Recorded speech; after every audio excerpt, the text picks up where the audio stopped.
Déménager est toujours une aventure. L'aventure, c'est de changer d'ambiance, de commerçant, d'habitude, de voisin. Les nouveaux voisins peuvent vous réserver bien des surprises. Marie-Louise Berthollet est satisfaite. Son déménagement s'est bien passé. Elle a réussi à vendre les meubles qui ne pouvaient pas trouver place dans son nouvel appartement. Elle a gardé les tableaux auxquels elle tenait le plus.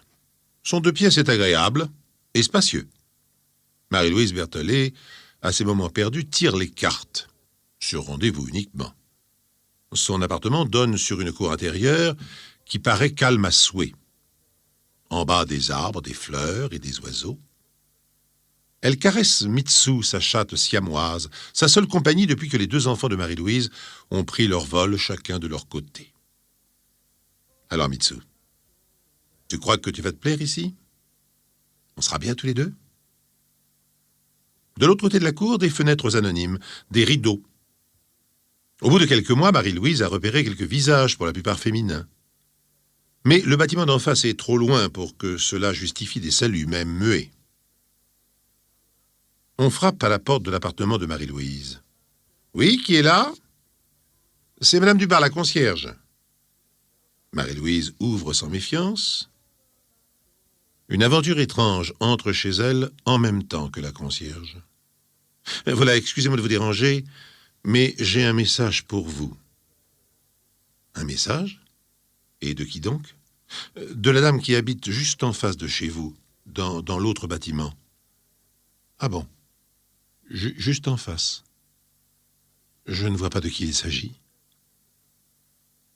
Marie-Louise va jusqu'à sa fenêtre et soulève le voilage. En face, il y a plusieurs fenêtres. La fenêtre juste au même étage, là où il y a un store vénitien. Ah oui, Madame Berthollet. Celle-là. Là où il y a un géranium. Il n'a pas bonne mine, le géranium. Bon, eh bien, la dame qui habite là, elle est en train de mourir. Et elle voudrait vous voir. Pauvre femme. Mais me voir, pourquoi donc? Est-ce que je l'ai jamais vue? Vous a-t-elle dit ce qu'elle me veut? Pas vraiment. Vous savez, je ne la connais pas trop, mais avec sa concierge, nous nous relayons pour l'aider, lui faire ses courses, son ménage. Elle ne va pas bien du tout. Bon, si elle veut me voir, j'irai la voir. Ça ne m'enchante pas spécialement si vous pensez que ça peut l'aider en quelque chose. À votre avis, vers quelle heure puis-je aller la voir? Écoutez, je viendrai vous chercher à 5h30. Et je vous accompagnerai. Elle se nomme Mademoiselle Suba. Le soir même, Marie-Louise Berthollet pénètre sur les pas de la concierge chez la pauvre Mademoiselle Suba. Celle-ci est étendue sur son lit, toute vêtue de noir. Cela accentue la pâleur de son visage. Ses cheveux, qui furent sans doute très bruns, sont gris, et ses yeux entourés de grands cernes. « Je vous remercie d'être venu me voir. Je tenais absolument à vous dire combien je regrette. » « Vous regrettez? Et que regrettez-vous? » ?»« Je regrette tout le mal que je vous ai fait. » »« Vous m'avez fait du mal, vous? Et pourquoi? Et quand? » La dame en noir pousse un grand soupir, mais ne répond pas. Marie-Louise insiste. « Excusez-moi, mais quel mal m'avez-vous fait? Je ne me suis aperçu de rien. » L'autre se décide à parler. « Tout d'abord, il faut que vous sachiez que j'habitais l'appartement que vous occupez aujourd'hui. J'ai dû le quitter à cause de vous. » « Vous êtes certain de ce que vous dites? Quand l'agence m'a proposé cet appartement, ils m'ont bien dit qu'il était entièrement libre depuis au moins 3 mois. La preuve, c'est qu'il avait été refait à neuf. » Marie-Louise n'en saura pas plus pour aujourd'hui. De toute évidence, la dame en noir est épuisée. La concierge dit « Ne vous fatiguez pas, nous allons vous laisser. Je reviendrai dans une demi-heure et je vous apporterai un bon bouillon et un petit pâté. » En revenant dans l'autre bâtiment, la concierge dit « Cette histoire d'appartement est complètement fausse. Elle a été expulsée parce qu'elle ne payait pas le loyer depuis des mois. Rien à voir avec vous. Mais vous savez, cette demoiselle Suba, c'est un drôle de personnage. » À la visite suivante, mademoiselle Suba dit à Marie-Louise Moi aussi, je suis voyante. Je tire les cartes. Vous m'avez volé mes clientes. Alors je vous ai maudit et j'ai maudit vos enfants. Marie-Louise se raidit. Vous avez maudit mes enfants? Mais de quel droit? Que vous ont-ils fait? D'ailleurs, ils ne sont venus me voir que 2 fois depuis que j'habite ici. Ils m'ont jeté des sorts. Mais vous êtes folle alliée. Mes enfants, vous jetez des sorts. Mais qu'est-ce que c'est que cette histoire? La dame en noir, toujours étendue sur son lit, précise: Oh, rassurez-vous, je n'ai pas réussi à les atteindre. Pourtant, j'ai fait tout ce que j'ai pu. Je suis venu chez vous. Vous ne vous souvenez pas? Marie-Louise, encore rouge de colère, éclate. Vous, chez moi, quand? Vous savez garder la clé? Vous vous êtes introduite chez moi en mon absence? Ah ben ça alors c'est le bouquet. Et que veniez-vous faire chez moi? Mais non, pas en votre absence, vous étiez là. Vous ne vous souvenez pas? Marie-Louise a du mal à respirer. Est-ce l'atmosphère de cette chambre mal aérée? Est-ce le relent de médicaments? Mademoiselle Suba poursuit d'une voix un peu éteinte. Vous ne vous souvenez pas, au printemps, la nuit? Marie-Louise se souvient soudain d'une visite étrange. Au printemps? Non, ne me dites pas. La chatte, c'était vous? En posant cette question, Madame Berthollet se remémore en effet un incident étrange. Au mois de mars, elle était seule chez elle en compagnie de Mitsu, la chatte siamoise, et soudain Mitsu s'était dressée sur ses 4 pattes, le poil hérissé et feulant comme une diablesse. Puis elle avait sauté sur le lit et s'était cachée derrière sa maîtresse. Elle ne se comporte jamais ainsi, sauf si elle voit une autre chatte. Elle ne fait ça ni pour un chat ni pour un chien, aussi gros soit-il. Simplement en présence d'une autre chatte. La jalousie, sans doute. Mais là, il n'y avait pas de chatte visible. Étrange. Le lendemain matin, Marie-Louise avait même raconté cet incident à la concierge. Vous vous rendez compte? Mes fenêtres étaient fermées. Et pourtant, Mitsu voyait une chatte. Elle était terrifiée. Je suis au 4e étage. Comment un chat pourrait-il arriver chez moi, ne serait-ce que par le rebord de la fenêtre? J'ai ouvert tous mes placards pour voir si une chatte n'était pas cachée à l'intérieur. Le plus bizarre, c'est que l'incident s'était reproduit 3 soirs de suite à la même heure, avec Mitsu toujours aussi furieuse et terrifiée devant une chatte fantôme. Marie-Louise avait fini par brûler de l'encens dans son 2 pièces. Aujourd'hui, Marie-Louise a un petit frisson rétrospectif en repensant à l'incident qu'elle avait oublié. Mais répondez-moi, la chatte, c'était vous?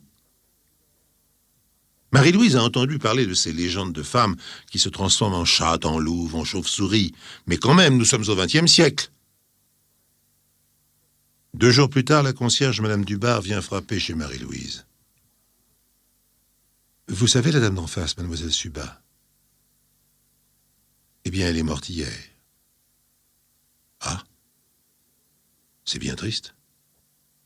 Mais je ne pourrais pas dire que je la regretterai. Le lendemain, nouvelle visite inattendue. Cette fois-ci, c'est une inconnue qui est sur le palier. Mais immédiatement, Marie-Louise lui trouve une ressemblance avec la voisine d'en face. L'autre se présente. Je suis la sœur de Mademoiselle Suba qui vient de mourir. Je vous ai apporté des papiers qu'elle désirait vous remettre. La dame tient entre les mains 2 tiroirs de bureau pleins à ras-bord de papier en vrac. Entrez donc, je vous en prie. Votre sœur désirait me donner des papiers lui appartenant, mais à quel titre? Elle désirait que vous soyez dépositaire d'un héritage, d'une tradition. La sœur de Mademoiselle Suba prend place, et devant une tasse de thé, elle raconte une histoire troublante. Nous étions 3 sœurs, Amélie l'aînée, moi Suzanne, et la cadette Aurélie que vous connaissez. Nos parents étaient d'honnêtes bourgeois. Suzanne et moi-même, nous étions de bonnes élèves studieuses et nous ne posions aucun problème. Aurélie était encore à l'âge du b.a.-ba. Nous avions très peu de contact avec notre grand-mère maternelle qui vivait seule à Poitiers. Un jour, elle arrive chez nous sans se faire annoncer. Mes parents n'appréciaient guère les visites impromptues, mais Nous avions un grand appartement, boulevard Suchet, et donc l'espace suffisant pour la recevoir quelques jours. Notre grand-mère, une femme plus qu'étrange, déclare un soir à mes parents après dîner « Je suis venu pour emmener Aurélie, je l'ai choisie. C'est à elle que je dois transmettre l'héritage. » L'héritage ? L'héritage spirituel dont je suis détentrice. Elle a emmené Aurélie, et celle-ci est sortie de notre vie. Je n'ai renoué de contact avec elle qu'il y a quelques mois à peine. Elle vivait déjà en face. Elle m'avait parlé de vous. Elle me disait « Je la hais, mais je ne peux rien contre elle. Elle est plus forte que moi car elle donne de l'amour, et moi je ne peux pas. » Voilà pourquoi je vous remets ces papiers. Faites-en ce que vous voudrez. Une fois la visiteuse repartie, Marie-Louise se met à trier les papiers en question. Elle découvre un rituel de magie intitulé « Les commandements du maître » et toutes les formules qui permettent de se changer en loup, en serpent et en chat. Marie-Louise l'a brûlé le jour même. Quand on est une jeune fille romantique, au fond de la province, on est prête pour toutes les passions, même les moins logiques. Et personne ne saura jamais de quoi une jeune fille amoureuse est capable. Cela peut aller jusqu'au miracle.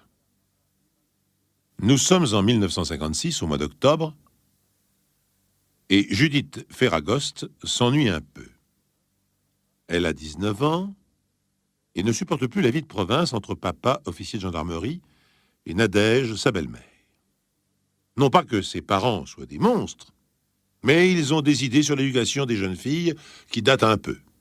« Non, Judith, tu n'auras pas de chambre à Montpellier. Tu es encore trop jeune pour vivre de manière indépendante. Je regrette. Tu prendras le train le matin et tu rentreras à la maison le soir. J'entends être au courant de tes faits et gestes. Mais enfin, papa, tu ne te rends pas compte. À Montpellier, je n'ai pas de cours suivis comme chez les sœurs de l'Assomption. C'est 1 heure ou 2 le matin, 1 heure ou 2 l'après-midi. Qu'est-ce que je vais faire entre les cours? Eh bien, tu n'as qu'à aller à la bibliothèque. À la bibliothèque? Mais il y a un monde fou. Quand on veut un bouquin, il est toujours en main. Nadège, la belle-mère, intervient pour dire comme toujours « Écoute ton père. Tu sais bien qu'il a raison. » Judith s'enferme dans sa chambre en maugréant « J'en ai marre, j'en ai marre, j'en ai marre. »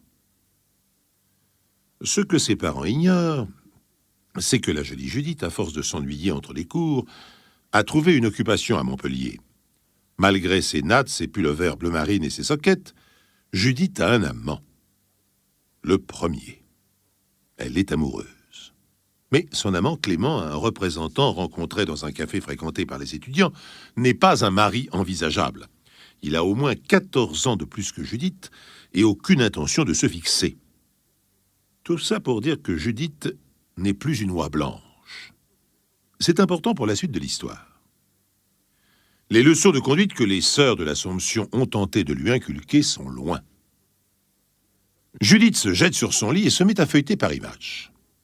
Il ne faut pas oublier qu'en 1956, la télévision n'est encore qu'un luxe réservé à une minorité de Français. L'information parvient aux Français par la radio. Quant aux images, il faut bien se rabattre sur les magazines hebdomadaires. Insurrection à Budapest. Judith parcourt le reportage. Depuis le 21 octobre, des réunions d'étudiants ont eu lieu à Budapest. L'opinion publique réclamait le départ des troupes soviétiques. L'insurrection hongroise a marqué des points. Du moins, dans les premières semaines, les Hongrois, ivres de liberté, règlent leurs comptes. Comme dans toutes les révoltes populaires, quand ils mettent la main sur leurs compatriotes qui ont commis l'erreur de s'engager dans la milice à la solde des soviétiques, ils laissent libre cours à leur colère. Judith feuillette le magazine. Une série de photographies raconte un épisode particulièrement tragique de la révolution hongroise. Le journaliste explique. Un groupe de miliciens hongrois tombé aux mains des révoltés et fusillé sur place après un jugement sommaire et sans appel. Notre reporter a pu saisir en une série d'instantanés l'exécution des 6 miliciens. Judith, presque machinalement, examine les photographies. Sur la première, on voit le groupe des miliciens bousculés par les révoltés avides de justice. Sur la seconde, on les voit alignés sommairement le long d'un mur. Ils lèvent les mains en l'air pour implorer la pitié de ceux qui tiennent les fusils juste devant eux. Sur la troisième, on voit les miliciens à l'instant même où ils reçoivent la décharge mortelle du peloton d'exécution. Sur la quatrième photographie, les miliciens baignant dans leur sang sont affalés au pied du mur dans des poses tragiques et pourtant un peu grotesques. Judith ne peut s'empêcher de frémir. Même si ces miliciens se sont rendus coupables de crimes sur leurs compatriotes, elle ne peut retenir un frisson en regardant ces instantanés d'hommes qui meurent en proie à la terreur. Quelle saloperie la guerre! Mais après tout, ils ont sans doute mérité leur sort. Tiens, c'est dommage, ce petit blond, il n'avait pas l'air bien méchant. Il était plutôt mignon. Je crois qu'il m'aurait assez plu. Maintenant, il est mort et enterré. Judith referme le magazine, et allongée sur son lit, elle ne peut détacher son esprit de l'image du supplicié. Comment pouvait-il s'appeler? Après tout, peut-être n'a-t-il rien fait de terrible, juste le fait de s'être engagé dans la milice, peut-être pour profiter de quelques avantages, pour mieux nourrir ses parents, ses frères, ses sœurs. L'esprit de Judith vole à des centaines de kilomètres de là, vers ce beau milicien inconnu qui est mort à présent. Et elle rêve. Elle ouvre à nouveau la revue et regarde une fois encore le visage du beau Hongrois blond. On voit qu'il avait les yeux clairs, des yeux qui reflètent autant d'innocence que de terreur. Et soudain, Judith prend une décision. Je vais faire une petite prière pour ce milicien. Elle est incapable d'expliquer cette idée qui vient de germer dans son esprit. Une prière? L'éducation intensive des sœurs de l'Assomption l'a bien dégoûtée de la pratique religieuse. Les messes à répétition, les saluts, les vêpres et tout l'appareil de la religion catholique l'ont éloignée de toute pratique.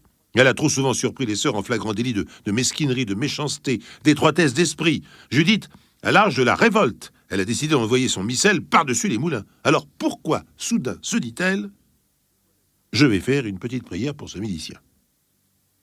Et voilà Judith à genoux au pied de son lit. Elle fixe le crucifix qui orne le mur de sa chambre, un crucifix depuis longtemps dépourvu de sens. Notre Père qui êtes aux cieux. Après le Notre Père, Judith enchaîne sur un Je vous salue Marie. Et dans un élan de ferveur étonnant, elle continue 9. Oui, 9, je vous salue Marie à la queue leu. Et Judith, comme dans un rêve, s'entend dire Vierge Marie, faites que ce milicien hongrois ait survécu à son exécution. Un fantasme de jeune fille frustrée par l'absence de son amant? A priori, ce ne sont pas les conditions les plus favorables à la réalisation d'un vœu insensé. Bien sûr, on dit que le temps n'est pas vraiment ce qu'on croit. On prétend qu'il serait possible d'aller voir plus loin dans l'avenir ou de remonter le temps. Mais les notions de Judith quant à la relativité espace-temps sont plutôt floues. C'est une littéraire et absolument pas une scientifique. Judith, dont les genoux commencent à devenir douloureux, prend une décision qui n'engage qu'elle-même. Je vais faire une neuvaine de prière pour le beau milicien blanc. Elle est à l'âge où les jeunes filles croient qu'un beau garçon ne peut être qu'un ange. Pour elles, les criminels doivent toujours avoir la tête de l'emploi.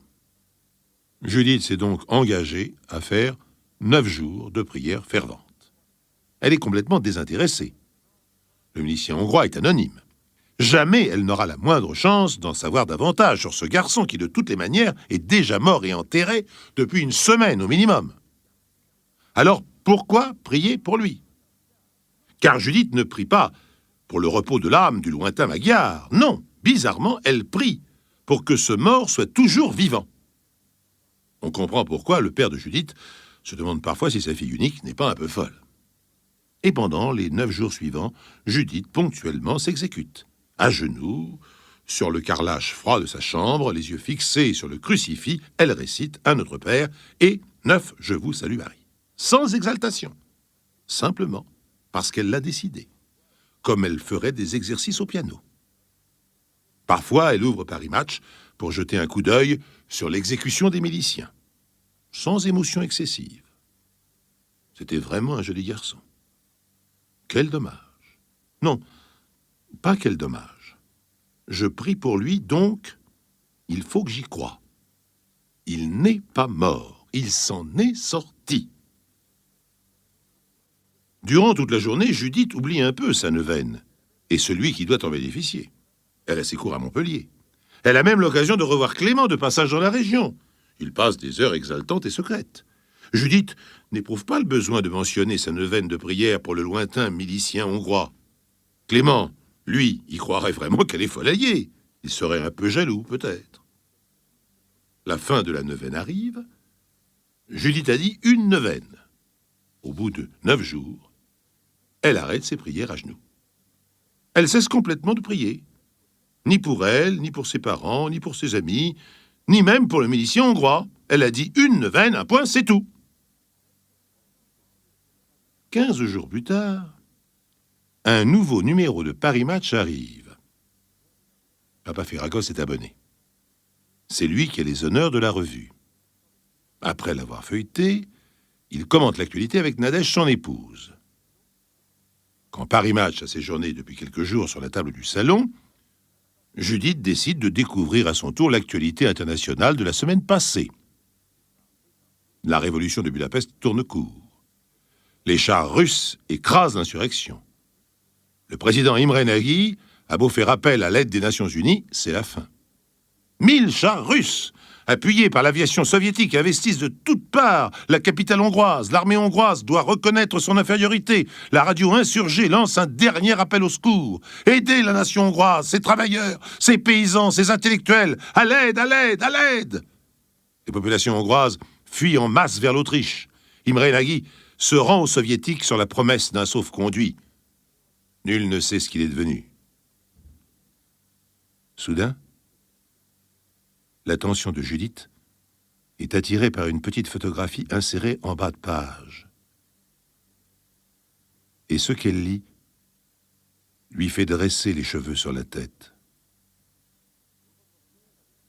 Il y a quelques semaines, nos reporters avaient pu saisir sur le vif le film de l'exécution d'un groupe de miliciens hongrois accusés d'avoir apporté leur soutien aux Russes dans l'oppression de leurs compatriotes.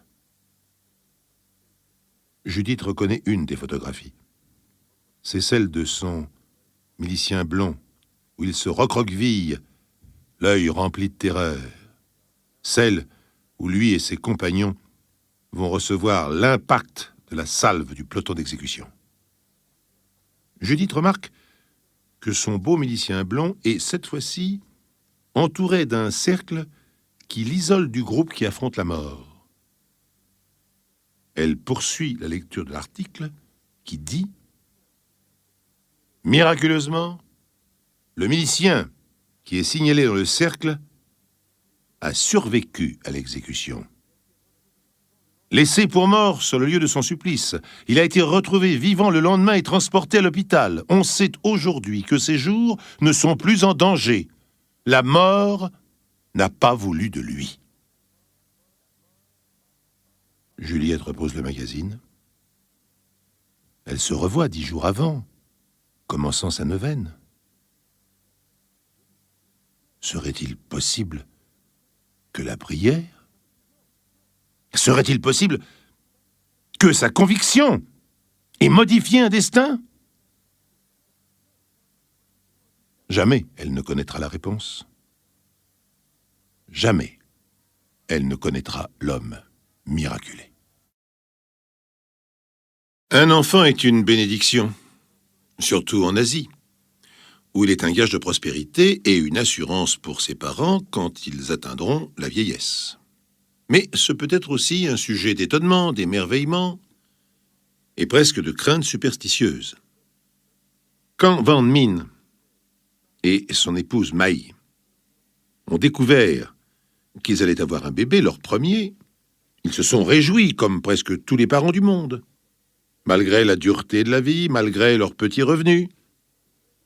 Maï a dit à son mari, « Allons consulter la vieille Li Shang. Nous lui demanderons de nous dire quel avenir attend notre enfant. Et tout d'abord, nous lui demanderons si elle prévoit que nous ayons une fille ou un garçon. » Wang Min fait la grimace. Pourquoi chercher à connaître l'avenir? Laissons les choses se faire. Si notre enfant doit être heureux, eh bien nous le verrons. Si la vieille nous prédit des malheurs, nous allons vivre dans l'angoisse perpétuelle en attendant des catastrophes qui n'arriveront peut-être jamais. Mais là-bas, comme ici, ce que femme veut... Les Wang Min se rendent donc chez la vieille sorcière qui vit seule au bout du village. Il lui apporte un poulet et un sac de riz. La bouche édentée se met à parler. « Vous allez avoir un fils, un bel enfant.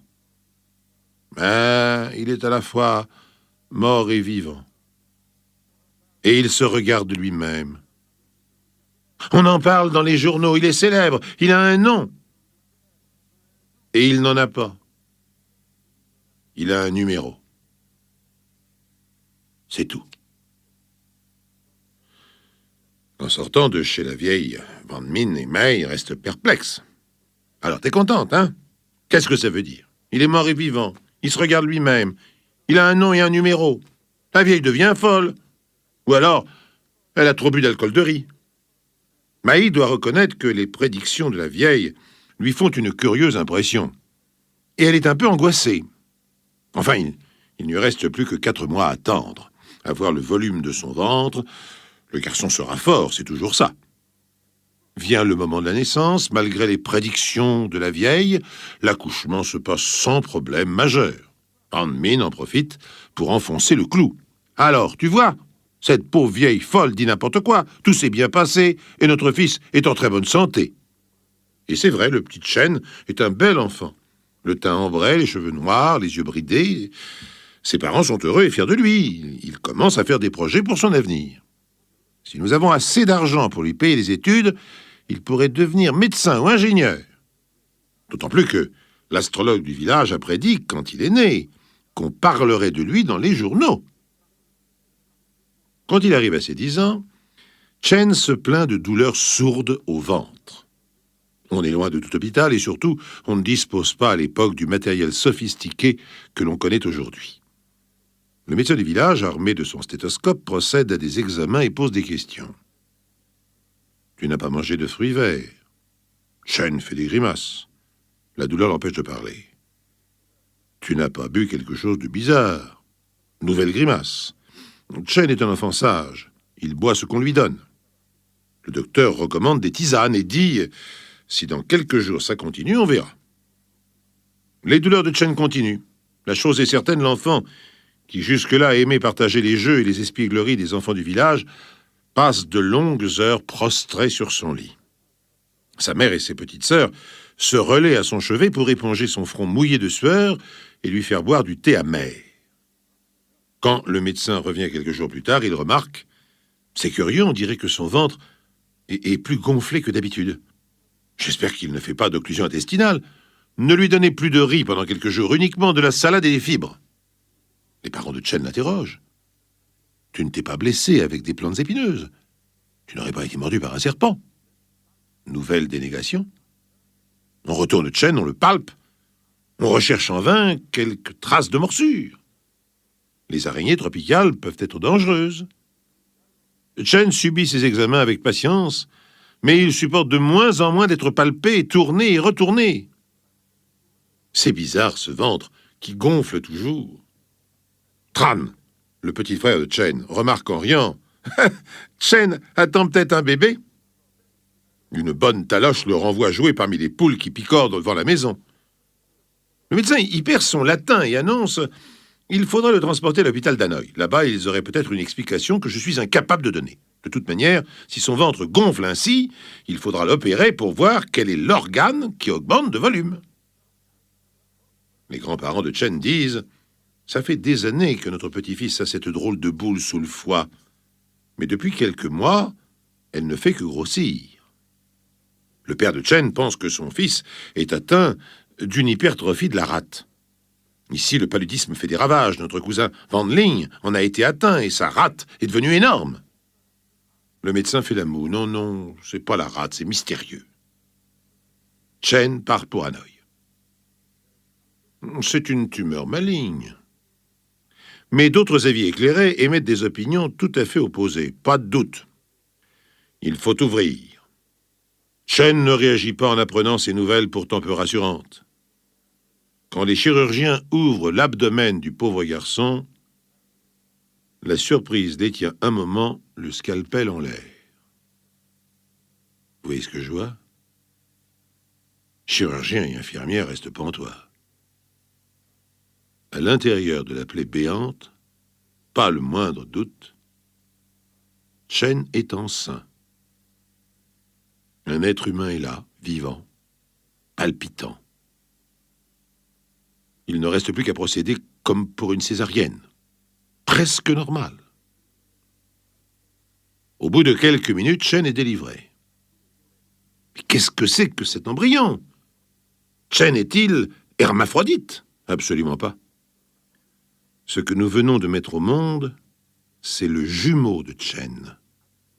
Un jumeau qui a été en quelque sorte absorbé par le pauvre Chen. Oh, le jumeau est loin d'être béni des dieux. La pauvre créature possède une tête grosse comme un pamplemousse. Il a déjà des dents, une chevelure d'1 mètre de long. Le plus surprenant, c'est que le malheureux est inachevé, mais vivant. Il n'a qu'un seul bras, qu'une seule jambe, mais il respire. Sa fontanelle bat. Mais la courte existence du jumeau ne dure que 30 petites minutes. Les médecins se penchent sur le jumeau et l'examinent avec intérêt. Il a dû se nourrir en créant des vaisseaux sanguins qui lui ont permis de croître dans l'organisme de Chen. Bientôt, le petit frère de Chen n'est plus qu'un corps sans vie, mais il n'est pas question de l'ensevelir. Son cas est trop intéressant pour la science. Les journalistes gouvernementaux s'intéressent à son cas. On vient pour le photographier sous toutes les coutures. Les clichés dépassent même les frontières et provoquent dans le monde entier la curiosité des savants. Il faut publier un rapport détaillé sur toute cette aventure. Pan Min et Mai, les parents, sont pendant un moment l'objet de toutes les curiosités. Les gens du village les soupçonnent des pires turpitudes. S'ils ont eu cet enfant, c'est parce qu'ils se sont livrés à la magie. Cette Mai a toujours eu une drôle d'allure. On accuse même le pauvre Chen d'avoir mangé son frère. Et puis les choses se calment. Chen, enfin délivré du poids qu'il avait, et c'est bien le cas de le dire, qu'il avait sur l'estomac, se rétablit de la douloureuse opération qu'il a subie. Son ventre cicatrise, et il ne reste plus qu'une longue balafre assez banale. Quant à son petit frère, on l'a depuis longtemps installé dans un bocal de formol, et il a été déposé quelques mois plus tard dans une vitrine du musée d'Hanoï avec une étiquette numéro 2101, enfant avorté, développement dans le corps de son jumeau pendant plusieurs années, né le 13 mai 1956. Les années passent, et Chen devient adulte, normal en tout point. Malgré les espoirs de ses parents, il ne sera ni médecin ni ingénieur. Il finit par être employé au musée des sciences d'Hanoï. Un employé modeste mais apprécié. Il vit dans les locaux même du musée, moitié gardien, moitié homme à tout faire. Le soir, quand le musée ferme ses portes, Chen se glisse dans les galeries désertes et entre dans la salle consacrée aux curiosités de la nature. Là, tous les soirs, il s'installe à même le sol devant le bocal qui porte le numéro 2101. Accroupi, il dispose d'une coupe remplie de riz, il allume quelques bâtonnets d'encens et il se met en prière.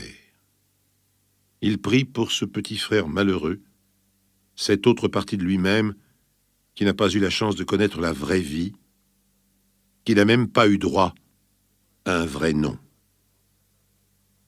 Mais pour l'instant, Chen n'a pas réussi à se marier. On le trouve charmant, aimable, mais les jeunes filles, en le regardant, se demandent quel genre d'enfant elle pourrait bien mettre au monde si elle l'épousait. Hein? Et s'il allait ressembler au malheureux numéro 2101 du musée. Eh oui, ça donne à réfléchir.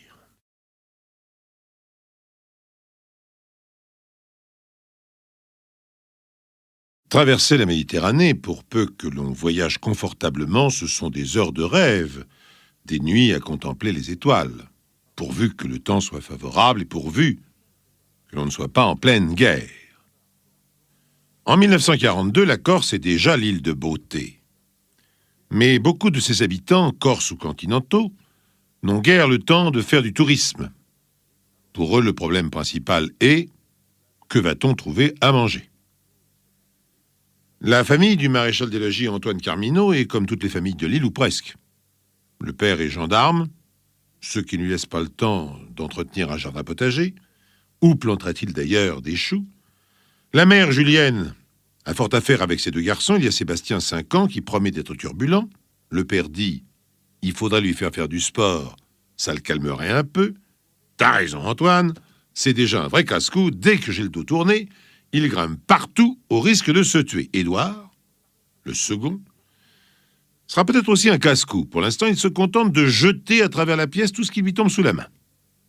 Julienne, au fil des mois, se désespère. J'arrive plus à trouver à manger, c'est une catastrophe. Les garçons ont besoin d'une nourriture abondante, sinon ils risquent de se retrouver avec des problèmes de croissance, une déficience, des scolioses, enfin que sais-je. Antoine Carminot approuve d'un mouvement de la tête. Si j'avais su, je vous aurais envoyé en Tunisie, à Sousse, chez ma tante Yolande. Là, ils auraient ce qu'il faut pour pousser correctement. Et toi aussi, ma pauvre Julienne, je te trouve l'air un peu amaigri. Avec tout ce que tu as à faire, tu vas pas tenir le coup, hein. Pour peu que la guerre dure encore quelques mois. Quelques mois. Antoine Carminot ne se doute pas de ce qui attend la Corse et la France tout entière. L'été suivant, Antoine prend une décision. Il y a un bateau qui part pour la Tunisie. Ce sera peut-être le dernier. Alors j'hésite plus, hein. Je vous envoie tous les 3 là-bas. De toute manière, on ne peut pas continuer à vivre à l'hôtel avec tous nos meubles au garde-meubles. Autant que tu t'installes à Sousse avec toutes nos affaires. Vous y serez plus en sécurité qu'ici. Ah oui, mais si les Italiens sont méchants. Italien, quand on s'appelle Carminot, hein. Tu trouves pas que ça fait un petit peu italien? Julienne est heureuse de pouvoir mettre ses garçons à l'abri. Mais elle est triste de se séparer de son mari. Ils allaient fêter leurs 10 ans de mariage. Tu me donneras des nouvelles, chérie, le plus souvent possible, hein. Je serai morte d'inquiétude tant que nous serons séparés. Mais oui, t'inquiète pas. D'abord, vous voyagez sur le Madame Mère. Départ dans 1 mois. J'ai déjà pris des dispositions pour que vous partiez avec tous nos meubles. Madame Mère? Tiens, c'est curieux. Le même nom que notre hôtel. Mais Julienne trouve que c'est une bonne décision. Sébastien accueille les nouvelles du voyage avec bonne humeur. « Oh, on va aller chez tante Yolande, on va jouer avec nos cousins, on montera sur des chameaux, on verra des lions. » Une semaine avant la date prévue pour le départ, Julienne ressent une angoisse soudaine. Elle perd l'appétit, elle ne dort plus. « Qu'est-ce qui t'arrive, ma chérie? C'est le voyage qui t'inquiète? » « Oui, je sais pas, j'ai comme un pressentiment. »« Quel pressentiment? » ?»« Je sais pas. J'ai l'impression que ce bateau n'arrivera pas à Tunis. J'ai l'impression qu'il va faire naufrage. » « Enfin, pourquoi? Il a toutes les autorisations. De plus, il ne sera rempli que de civils. Pourquoi craindrait-il quelque chose? Mais j'en sais rien. C'est plus fort que moi. Je sais que Madame Mère va couler. Non, je ne veux pas monter sur ce bateau avec nos garçons, sinon tu ne nous reverras jamais. » Antoine Carminot est bien embarrassé. Julienne ne l'a pas habitué à des caprices, mais aujourd'hui, elle a l'air tout à fait terrorisée, hein. Elle fait une crise de nerfs. « Antoine, écoute-moi, je t'en supplie, annule ce voyage. » Antoine se dit, si je refuse, si je les mets sur le Madame Mère, et si le navire coule, s'ils disparaissent, je ne pourrai jamais le pardonner. Mais les choses sont déjà très avancées. Enfin, je suis désolé, mais les meubles, ils sont déjà au fond de la cale du Madame Mère. Impossible de les faire débarquer. Ils voyageront par le Madame Mère. Et on les retrouvera à Tunis. En tout cas, les enfants et moi, nous attendrons une meilleure occasion. Alors, à la date prévue, le Madame Mère apparaît, les ponts sont noirs de monde. Il y a même la femme du préfet d'Ajaccio et sa fille, des familles entières qui espèrent trouver un refuge de l'autre côté de la Méditerranée. Quand on apprend 2 jours plus tard que le Madame Mère a coulé corps et bien entre Corse et Sardaigne, après avoir heurté une mine, c'est la consternation. Il n'y a pratiquement pas de survivants. Enfin si, une dizaine de personnes, des durs à cuire, si l'on peut dire. Ce sont pratiquement tous des bagnards qu'on transférait à Tunis. Le commandant a eu juste le temps de les faire libérer de leur chaîne. Comme quoi, quand Dieu décide que ce n'est pas votre jour, c'est pas votre jour. Les bagnards survivants racontent que la femme du préfet a surnagé quelques heures, aidée par sa fille, une excellente nageuse, mais les secours n'ont pas pu les sauver. Elles ont coulé toutes les deux. Pourtant, un bagnard verra son destin changer après ce naufrage. En se débattant dans l'eau, il est passé à proximité d'un gamin à peine vieux de 6 ans qui flottait Dieu sait pourquoi.